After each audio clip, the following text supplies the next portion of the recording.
Oui, merci Monsieur le Président. Je remercie notre rapporteure pour la qualité de son travail et pour les éléments très intéressants qu'elle développe sur les stratégies d'influence dont nous avons longtemps ignoré l'importance.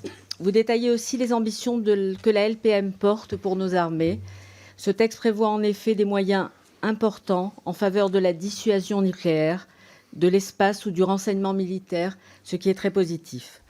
Pour autant, je regrette que le choix ait encore été fait de reporter l'essentiel de l'effort budgétaire à l'après 2027.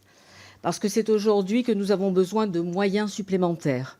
C'est aujourd'hui qu'il faut tirer toutes les leçons de la guerre en Ukraine. C'est aujourd'hui qu'il faut combler nos lacunes en munitions, en canons, en défense antiaérienne. Nous voyons aussi avec inquiétude les reports du calendrier. Le passage au tout Rafale ne sera pas atteint durant cette LPM.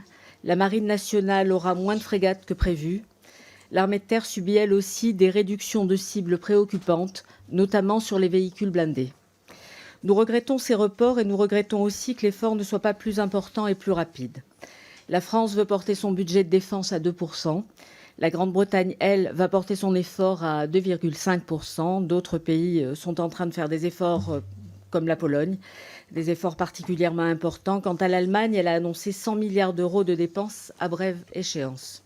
Alors oui, la France doit faire plus pour répondre à la situation de guerre qui frappe l'Europe, d'autant qu'il y a d'autres sujets d'inquiétude. Par exemple, sur l'inflation, certains collègues en ont parlé, qui atteindra au moins 30 milliards. Les mécanismes de compensation prévus dans la loi sont trop limités. Les recettes extra-budgétaires sont floues. Il faudra les préciser pour éviter de nouveaux renoncements.